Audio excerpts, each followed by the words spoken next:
Hey, hey. Hey, welcome to the Watson Weekend, your weekly dose of e-commerce irreverence. I'm your host, Rick Watson, and unlike Amazon and Venmo, Jess and I are still together. We're still friends. Friends forever. You're stuck with me. Oh, no. Oh, no, that's good. That's good. That's a good thing. So, Rick, how you feeling coming out of this week? I'm feeling good coming out of this week. I don't know if you heard about something that happened this week. It was Shopify's Investor Day. I did. And I imagine you sitting there, you pop some popcorn, you kick back, and you're just taking it all in. Like, what's it like in Rick Watson's house or apartment or studio? I don't know. This is like the Super Bowl for the notebook guy. You get to hear everything. Harley pumping up the business. Toby trying to understand what he's talking about. Jeff Hoffmeister pumping up the stock. And then everyone else is trying to figure out, is this a payments company or is this a software platform? Yeah, I actually have a curveball question for you. Who would play Harley whenever they inevitably do a docu-series or story about Shopify? Wow, who would play Harley? I'm trying to think. I don't know who the answer to that question is, but it would have to be a hype man. It's Like gotta it be have a to be hype somebody man. who has like very high energy. Yeah, like I could see Bradley Cooper bringing some kind of flair. Bobby Cannavale, there could be something interesting there. Bobby Cannavale. I think that would do it. Did you know? I mean, it's been a busy. Obviously, this week a lot of baby prep. It seems like every day there's so much news. Did you know that December 8th is one of those days where a lot of things happened in history? Some things fun, some things sad. I don't know. I don't. I love though that you're bringing this flair because it's always nice to look back on what happened on this day. So hit me with some facts. All right. Here's a few true facts for you. Okay, true story, not Nicki fake. Minaj, born 1982, December 8th. Very grateful for her. Very grateful. Sammy Davis Jr., 1925. Also good. David Carradine, Kill Bill himself, Yeah. 1936. Okay. Grasshopper. I mean, Yes. yeah. Those Who Left Us, John Lennon, 1980. Yeah, that's a rough one. And 2010, you know what this one is. SpaceX becomes the first privately held company to launch, orbit, and recover a spacecraft. Remember when Elon was popular? Yeah, he's not. He wasn't back then telling people to go fuck themselves. So there we go. Yeah, especially those people directly paying them money. True story. I don't think he said that to the SpaceX investors, but we'll see. Negative. So now I think we're at the part where we want to bring on our guest. We don't do bad guest here on the Watson Weekend, and I'm super excited about what we're gonna bring on. And before we actually do that, I think we're gonna get into the Walmart rom-com series. I'm excited to see about this. Yeah. So it's not Hallmark. Even? It's not Hallmark. It's Walmart. It's Walmart. And this is all kinds of special in so many, many ways. Do you think they'll have an IMDb cred for? Let's just kind of walk through what's happening here. Yeah. And so is this Below Deck? This is Below Deck because this is Walmart's kind of first integration where they're going to be actually going through the Below Deck series. And as the series pops up, I mean, as I remember, the people in Below Deck weren't wearing any clothes, yet this woman is wearing shoes. I think so, because she is going to be cleaning the deck, so she probably has to have some boat specific shoes to clean the deck, which is great. I don't know what they'll do when I guess they'll at least have people in string bikinis. Then they'll take them off once they get into the hot tub, and there'll be a pop-up ad of like, want this string bikini? Well, it's a Bonobos bikini. Oh no, wait, they sold that. Yeah, no, she gone. No longer there. But yeah, this is pretty interesting because it's just the whole nature of e-commerce meets movie meets like micro series. I just am trying to figure out what is the audience for this. Do we need this in our lives? That's a negative ghostwriter. I'm not sure Yes. we need, but I think holiday time, you kind of up the cheese factor and Yes. people get into it. Like you get into your matching family PJs. Yeah. You curl up on the couch, you get under a blanket, you get out your popcorn, and then you watch some rom-coms. Yeah, I get that. I think I know we got to move on. My last thing that I'll say here is that I don't find it that it's gonna work when you actually have to script your story around the position of where the shoes need to be when they hit the spot. So that's where I'm gonna leave it. And All I think right. it's time we bring on Kathy. I'm sure Yeah, she's got look, some comments on it. no, I'm excited. We don't do any bad guests on the show, and today is really no different. Before we bring Kathy on, I mean, let me tell you a little bit about her. She is currently the global head of digital e-commerce solutions for ICP, which is, and Kathy's going to have to explain this to me because I'm not sure I understand it, operationalizing the frictionless flow of marketing content across the ecosystem for top brands everywhere. And she has held so many top positions at large retailers, including, let's list them out, Jess. Pottery Barn, Gap, Macy's, Body Shop, including some dot bombs we learned before the show. And we'll have to talk about that in a second. Really amazing. Let's bring her in. Welcome to the show, Kathy Aronson. Welcome, Kathy. Hi. So excited glad. to be here, you guys. Oh my gosh, so glad you're here. I guess what people don't know is Kathy and I actually met 10 years ago. It wasn't on this day, but it was at a conference very near and dear to the e-commerce of old heart, IRCE. And it's just wonderful. And it actually shows how small the world of e-commerce really is. So Absolutely. And we all survived. We're here 10 years later, Jess. we're still kicking it. We still love it. We're still here. I think they is. just changed the letters. Now they call it rice. Yes. Yeah, exactly. So, Kathy, we have a fun little game that we like to play. It's 2 truths and a lie. So we're going to kick it off with you. We've got Kathy is a twin. Kathy has completed a triathlon. Kathy has worked at a .com that Amazon acquired. Kathy is a twin. I don't think Kathy's a twin, so I'm going to think that one is a lie. Right? What's the right answer, Kathy? Kathy? My .com was not acquired by Amazon, and I am a twin, Rick. Oh! Yes! We got him. We got him. Are you an identical twin? Fraternal twin. I have a sister. That's I thought we gave it away because we talked about Sephora acquiring the .com. I blew it. Yeah, it's okay. TickPad, Jessica, and Kathy won. Done. 100%. All right. So I think that we're also going to talk about a new segment that Kathy has inspired, which is the word of the week. So Kathy, kind of tell us a little bit about it. Well,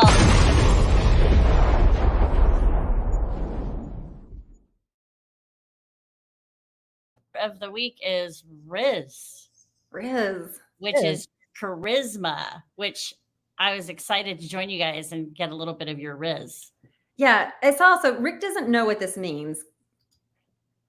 This is the first time I'm hearing that Riz was short for charisma. Yeah, it's just kind of it kind of became a thing because they were asking, I think, Tom Holland if he had Riz, and he said, no, I don't have any Riz. But it just means you're attractive to the opposite sex. You've got charisma. People want to be around you, just like the two of you guys. You've got the it factor. So. Yeah, we got it. We got it. You got it. Jess got it. I like that. I don't know that I've ever been associated with Riz, but Kathy 100% just made my day. So thank you. Yay! I'm going to take that one with me and tuck it under my pillow for a cold, dark night.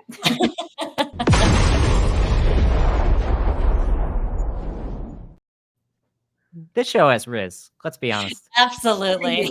I think we do. All right. So I think we're going to get back to the weekend and what we've got on deck. Rick, lay it out for us. We have a number of cool topics, but first of all, I want to make sure that you guys know be sure to type in, we're watching your comments during the show. Type in where you're dialing in from. Are you dialing in, first of all? Separate topic. Are we using AOL dial-up here? Yeah, I'm on a modem here. Here are the topics. Shopify's Investor Day. Come on, notebook guy. Second, the robots are winning. Let's talk about AI. Shein putting mounting pressure on Amazon. They just changed their fees. Neiman Marcus gave the Heisman to Sachs. That's an issue. And then we have the Happy Jess Index. That's why I'm the head where of we're holiday going cheers. first. That's right. That's right. But first, if you have anything you want to cover today, we're going to go into Shopify first. That's where the notebook guys, we're going to have the most home. And obviously, look, an investor day. What's an investor day? It's really a place where Shopify can beg investors to give them better ratings, to add them to their portfolios. So how can we add their investor strategy here? It started out with a sort of like a fireside chat between Toby and Harley, reminiscing about the old days. It was sweet to watch. It was sweet. They whispered sweet nothings into each other's ears in front of a whole room full of investors, which, by the way, I didn't get an invite. Hello, Shopify, next time. I'm in freaking New York City. We're going to work on that. Conference was in New York City. I got notebook guy. Maybe they didn't want to write things down in my notebook. I get it. All right. But a few slides that I thought were interesting that we could talk over. This is an interesting slide. I think it talks a little bit about Shopify's different lines of business, subscriptions, payments and processing, some things that are they called scaled products, and then emerging products. There's a whole bunch of stuff in emerging products. Shop Promise, by the way, you see that on the bottom of the screen there? It says Shop Promise. That's the only mention Shop Promise got all day. What do you think that's about? I think I don't know. Amazon Buy with Prime. I think took a billy club to Shop Promise after that partnership. Is this the last investor day we'll hear about Shop Promise or hear the word Shop Promise? Remains to be seen. So anyway, look, the subscription solutions, it's growing pretty fast. But if you look at the biggest part of the business that's growing the fastest is payments. And so if you're already half the business and growing 60%, it's going to keep being the biggest part of the business. And so the other thing I think that was interesting, this kind of gives you some idea of Shopify's gross margins, headwinds and tailwinds to gross margins. What contributes to their gross margins? Subscriptions give their better gross margins. Payments give them slightly worse gross margins. What are you going to best has the most impact on the business? It actually matches what payments is. So that's kind of another thing that came up today. And then something that I know you guys both track is market share for platforms. This was a slide that Shopify put up. Mid-market, large, and enterprise. I'm not sure what the definitions are. Mid-market, large. I don't like being described as large. I don't know if some of these merchants are offended. I'm sure they don't even notice, Rick. I kind of going back to that previous slide on subscriptions. I think that Shopify is a platform, and that's what they should be focused on. I know that they've been trying to do other things such as loyalty and driving traffic, but that's traditionally been done by the retailer or the seller. And I know they keep dabbling in those areas because they think they're like Amazon, but Amazon's more of a marketplace. Shopify is really a platform tool. And so everybody that I know that loves Shopify are individual retailers that are using the tool itself. And I think, that's where Shopify shines. I mean, I think it's great they're dabbling in these other things. I think it's going to be a lot harder for them to do the job of driving traffic and conversion and loyalty, because those are traditionally done by the retailer themselves or the marketplace. Yeah, it's really tough for them. I can see why it's attractive, right? You could almost think Shopify in these rooms is kicking back and forth. Hey, why can't we be some kind of digital mall? And why can't we aggregate all of these things together and utilize what we have as a benefit? But they just cannot crack this code. So I think what else, like Kathy, are you thinking? Like, what other sector of the market should take notice based on what happened at Shopify's Investor Day?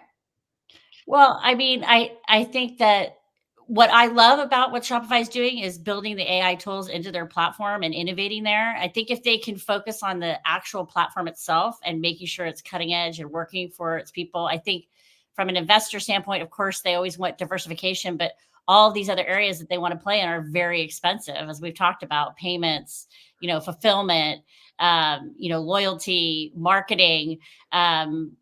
I think from an investor standpoint, I'm glad that they're focusing on the core product itself and that they're continuing to get more and more stickiness on their platforms from their users. So I think in the end, they're riding the tightrope, but they're doing the right thing. Yeah, they definitely gave a lot of play to AI. And I think one of the things that they made it clear was that as the company grows, the support and service teams are not going to grow as fast as the revenue, which means that Jeff Hoffmeister, the CFO, says free cash flow is important to us. And we're not going back on our strategy of not hiring, over hiring, which I guess they kind of implied that they overhired during the pandemic. Yeah. And they laid off a lot of people earlier this year. And you haven't heard a lot of that since then. But they were very clear to tell Wall Street, we're not going to overhire again. Please, our margins are going to stay. But Wall Street not everyone loved the news, right? So what is that about? It was very mixed results. Did they just not hear enough of excitement? Yeah, I think if you kind of go back to what does the business look like? I think one of the things that happens is look, Shopify is growing very fast. Their great GMV is growing fast. And as you can tell from their stats, they're taking share from a lot of different other platforms. And those are all things that are true. But at the end of the day, no matter what solutions that they're adding SMB, they're adding enterprise, they're adding POS, they're adding offline. How they make money is still payments. And so I think Wall Street was looking for really two things. Number one is can we give them guidance for 2024, which they didn't really give great guidance. But they kind of told people they weren't going to do that. And then second is, can they expand gross margins? And they really give no indication that they're going to expand gross margins, which means that there are only two ways that Shopify can grow at this stage. One is they can add more customers, and then they can sell more things to the same customers. Yep. But it's not like they have an AWS or an advertising business like Amazon. And so I think Wall Street, from my point of view, is waiting for Shopify to have that AWS product. Right. Well, I think so Kathy brought up a good point of they're not knowing their place. And Nick actually in the comments said, if payments really is where they're getting the growth, the obstacle for them is in the enterprise. They now have this conflicting strategy, right? They want to go up market. They're going after enterprise.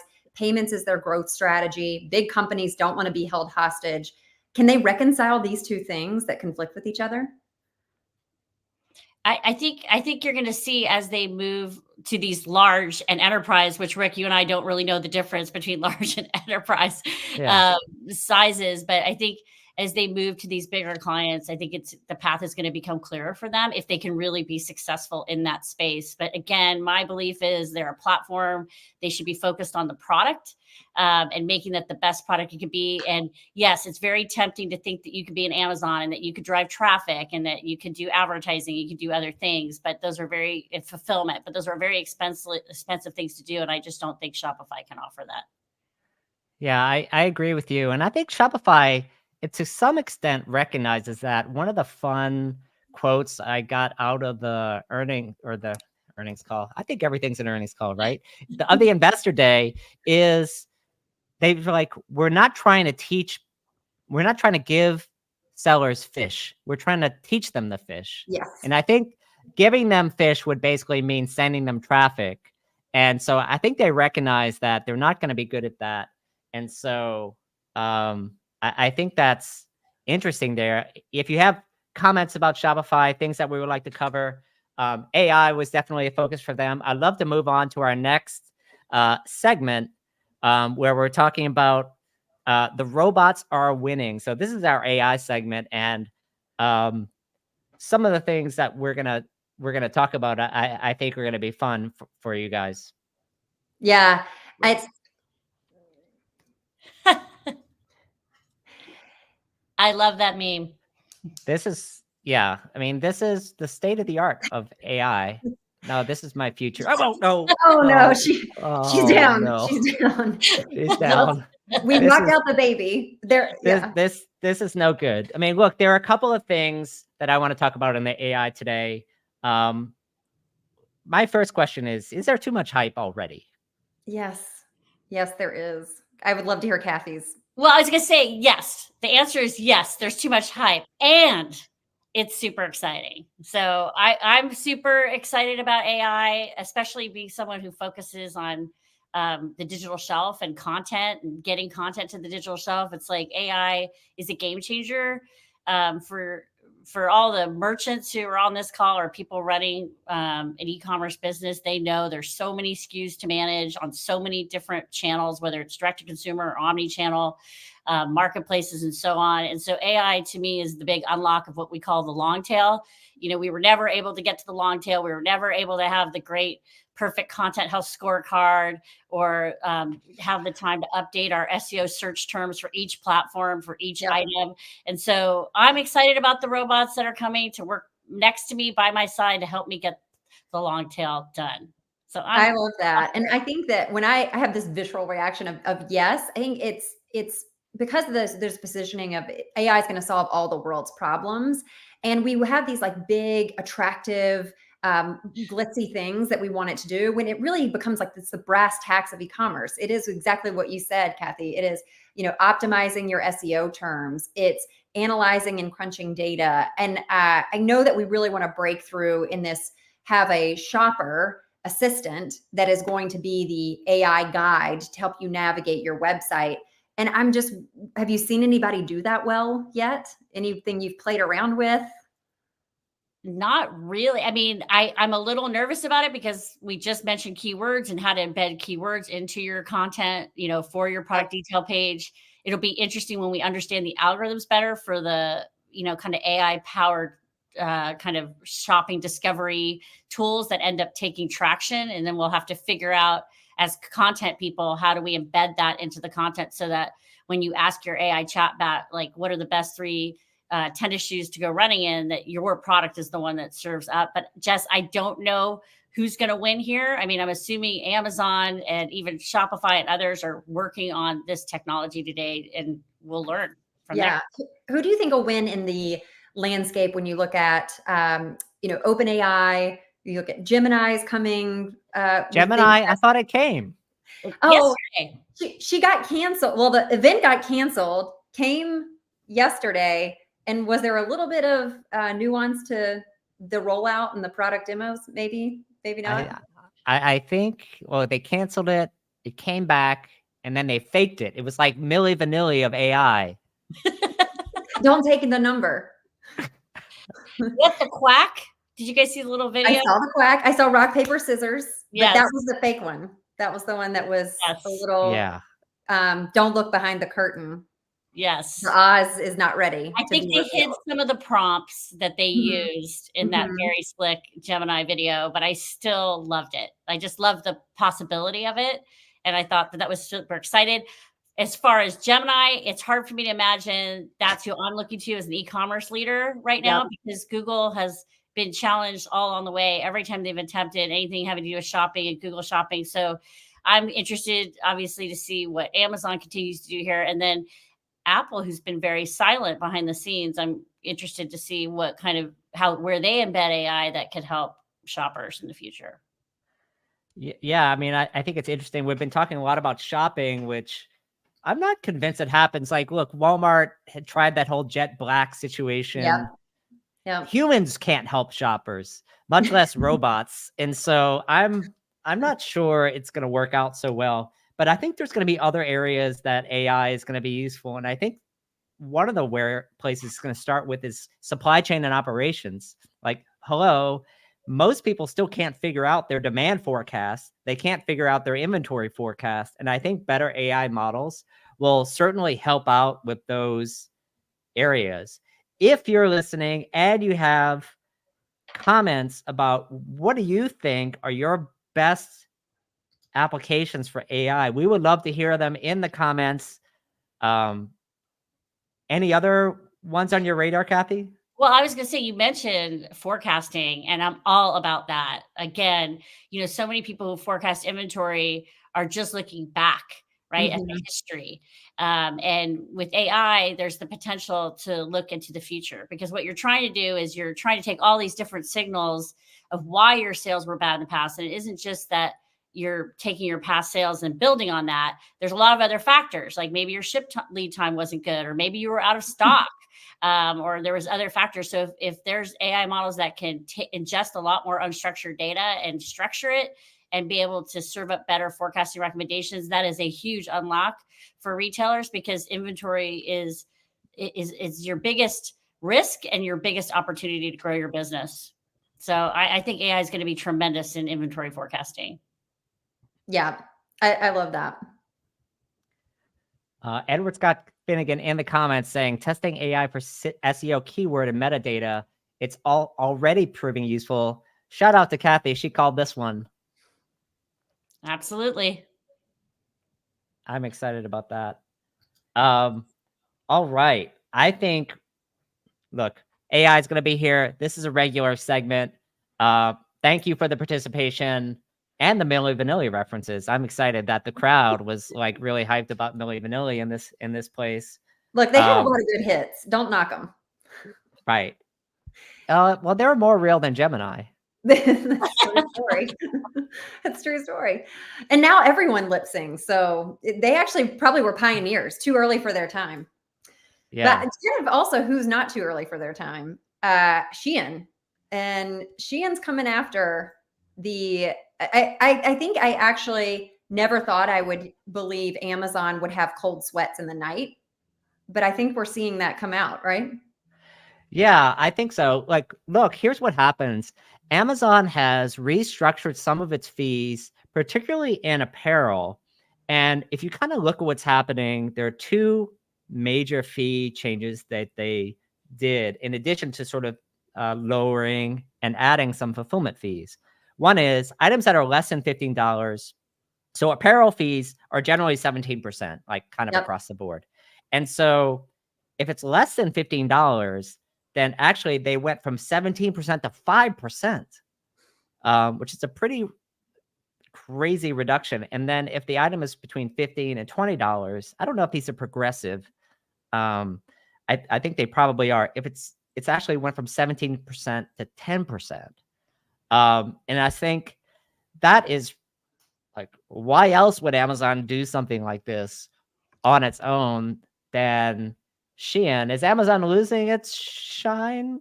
Dude, I love this. I think this is such a smart move by Amazon. Yeah. I guess I always thought, Amazon has got this apparel strategy. It really started with like socks and underwear, right? That's where they were getting traction. They wanted to go more up market and get luxury. And then people caught on that you just need to sell some $10 black dresses. And we had this problem at eBay too. And then the marketplace gets flooded. Why is it that Shein was able to come in and do this so quickly? Was it the reach with influencers? Is it just their model where they can quickly kind of be more on trend and Amazon doesn't control the supply chain as much? What are you thinking, Kathy? Well, where's the struggle? Well, I was going to say, to answer your question about Shein, why were they so successful?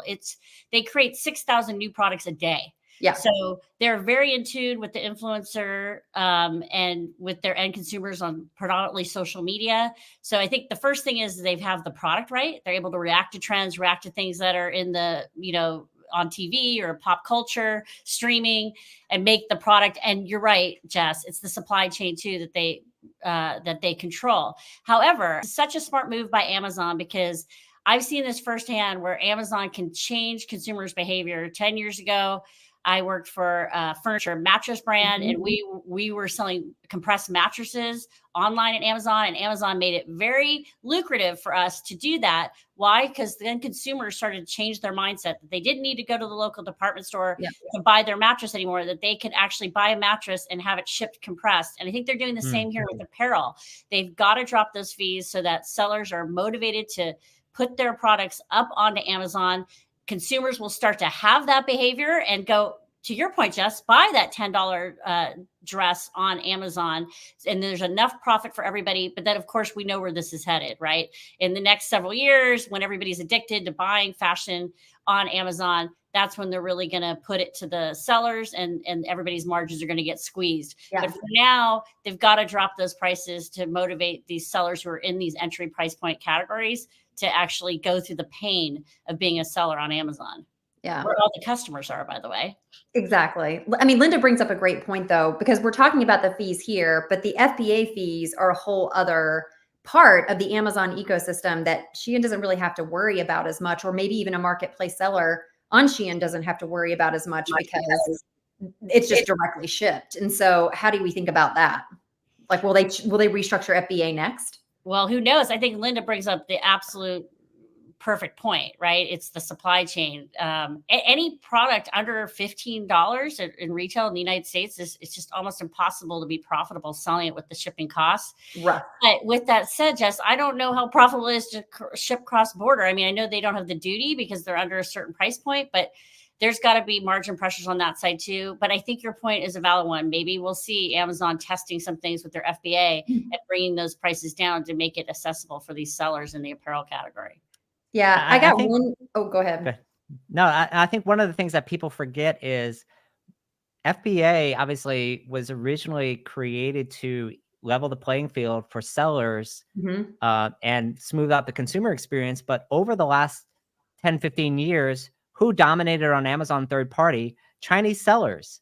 100%. And this was at a time when they didn't have to ship. They couldn't ship overseas because the product wouldn't get there for 2 to 3 weeks, which didn't happen, which you couldn't have a good consumer experience. Amazon FBA kind of leveled that playing field. Chinese sellers, which were the fastest growing segment on Amazon, were all using FBA.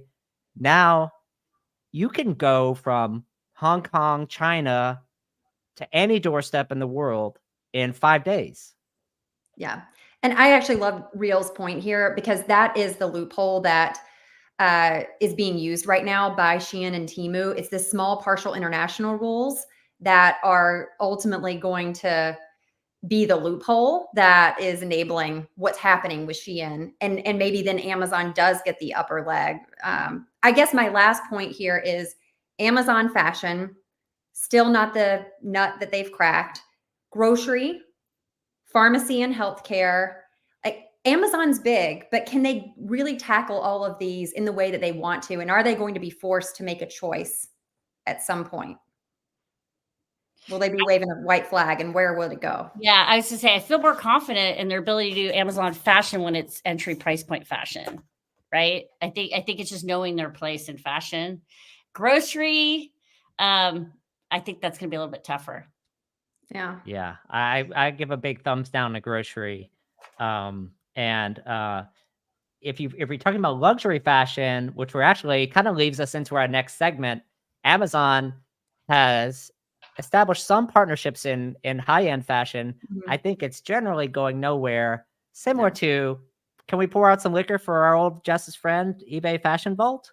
Oh, I miss it. I miss it. Oh. Pull it out for my homies. Also eBay Collective. Also. Oh. Yeah. Concept, also ahead of its time. But this is a good segue to our next segments. Neiman Marcus has actually rejected a $3 billion takeover by Saks.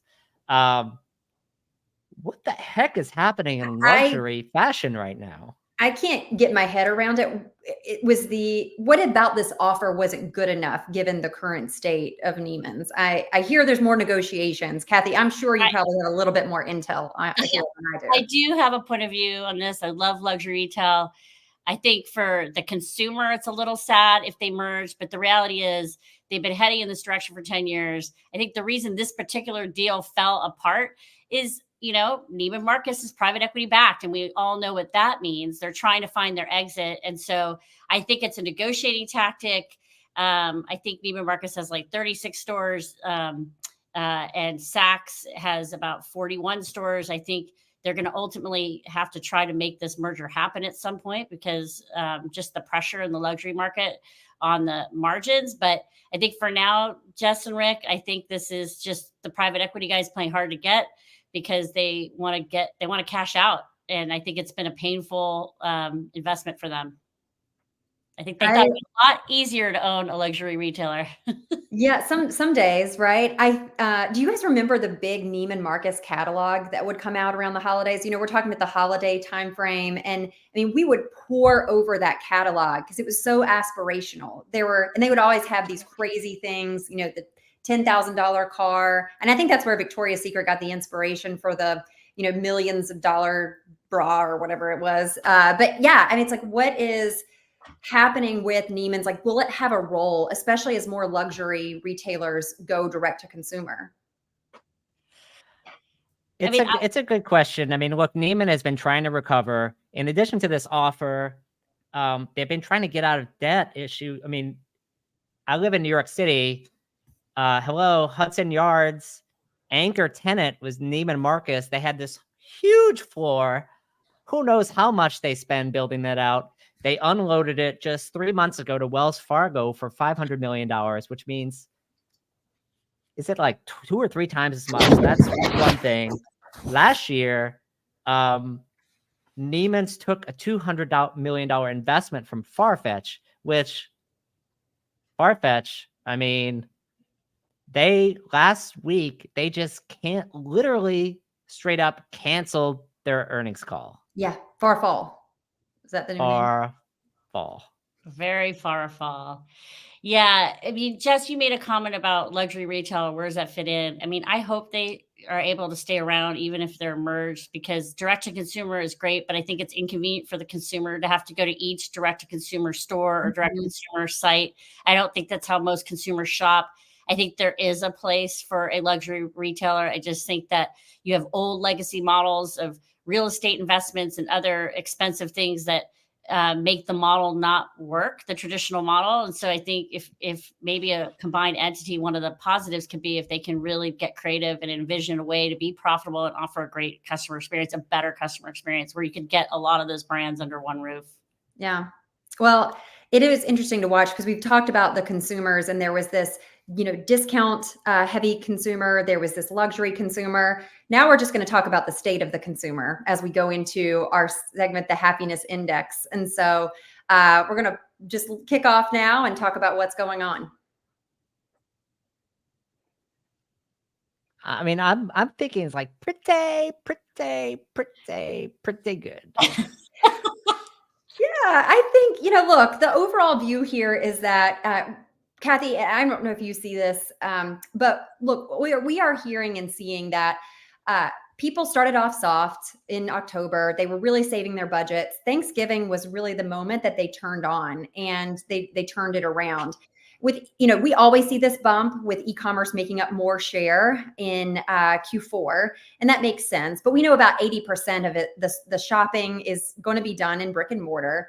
And what we've looked at recently is this survey that Gallup put out. We can flip to that slide, which is what's happening in December. Because with November closed, Cyber's over. Now we're in the time of shopping. And what was interesting here is about half of shoppers or most of it are going to do it in the month of December. And I think that's very promising if you're a retailer and you're thinking about where do I sit? Maybe November didn't pan out as much as you want. There's still some dollars to get. There's actually, something interesting that we're also seeing, which is when you look at the male versus female spectrum, there's a lot of male procrastination happening. Maybe they needed to see more of those holiday ads. Maybe they needed to watch the Walmart rom-com for some inspiration and see what were going to be the things that their significant others or partners were pointing to as the hints on the gift list. So I thought that was interesting. And then there was another data point just around age. that we don't have a slide for, but I can speak to. And there was 2 different specters. So younger shoppers are actually going to do more of their shopping in December versus older shoppers, but the reasons is different. So one is I'm just waiting because I've got to save up my money. Maybe I depleted some funds in November and need that next paycheck to clear. And then I'm going to buy the rest of my gifts. For older generations, the reason that they're waiting is they want to find the right gift. And so if you're out in the market, there's still that time to kind of talk to how you can help those customers, check people off of their wish list. So I think this story, is ultimately that, there's still some shopping to have, but Q1 is going to be really rough, and we're going to go to why. And then I'd love to get you guys your take on it. So this chart is interesting. I think we've all heard about the jobs market, but seeing it look like this, where the Fed start to raise rates, and then how that growth is continuing to slow over time. And then you can look at what the outlook is, just kind of leads to a rougher Q1. And then there's one more, which is— Can we go back to that slide for a second? I mean, that's like not a great trend line. No, most people don't like when things go down. So yeah, not the best thing, but that's why they call me the holiday cheermeister.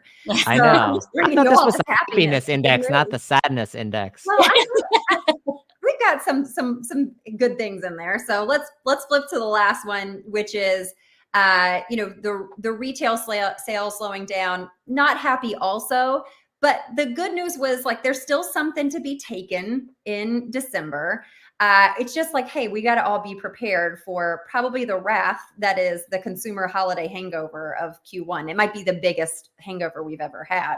Kathy, I'd love to hear your take. Yeah, well, what makes me happy is that people are going to be going into stores in December. We have that extra week, so the calendar shifts year to year, the amount of time between Thanksgiving and Christmas.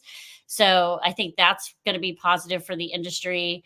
I think the reason why you always see e-commerce really killing it around, Black Friday and Monday and Cyber Monday is because people still are concerned about ship lead times. I mean, you've got Amazon, but you've got plenty of other brands that take kind of a while to ship. So I think you still have that component of people being concerned that they're not going to get their gifts in time. So they're going to go into stores.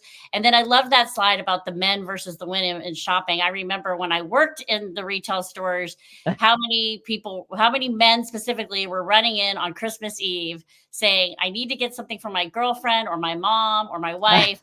What do I get? So I have that vision in my head. And I think that's been since the dawn of time, kind of that, where men just like to shop last minute. Shopping's not something that a lot of men particularly like. And so they're probably going to procrastinate. If we think of this as a trend, it's so funny. I just thought about this. Like, why don't we see more targeted ads kind of for that use case, right? If people are procrastinating, guys don't know what to get. It's funny. You don't really see that many there's so much skewing to the women, right? Because we do control a lot of the buying power. But they're probably missing an opportunity to talk directly to, like, hey, we got your back. We're going to help you get this amazing gift that you'll love. And they miss opportunity for margins, in the companies that I worked for. We'd get nervous. We'd start taking the big markdowns right before Christmas, especially when I was in a category like when I was at Gap Body doing sleepwear and loungewear. We would get nervous. We'd drop the price, but that is right when the men are buying those as gifts. So, but nobody wants to be stuck with, reindeer pajamas the day after Christmas. So it's always it's tough, right? You in logically, people aren't going to worry about what the price is, right? They just need to get it. But on being on the retail side, you're thinking, oh, like you said, we can't be stuck with this inventory. Let's do the slash and burn. So any other thoughts before we close out? Yeah, I mean, look, I think men aren't targeted because it sounds like we do what Kathy says we do, which is walk into the store and ask the sales rep. But pretty soon there's going to be an AI bot that they have to talk to, right? And then something spits out. That's where we're going. And then I'll just leave on. I know this was the happiness index, but I do agree. I think Q1 is going to be tough. So I think for everybody out there, it's an opportunity. There's always working on your business and in your business. This is an opportunity to work on your business in Q1 so that you're prepared and ready to go when things start to turn upwards in Q2 and Q3 of next year. Cautiously optimistic, right? Yes. It's just the Fed high, let's see what the Feds do with the rates. That's Q2. Yeah, Clark Griswold said you got to be happy regardless of what happens here.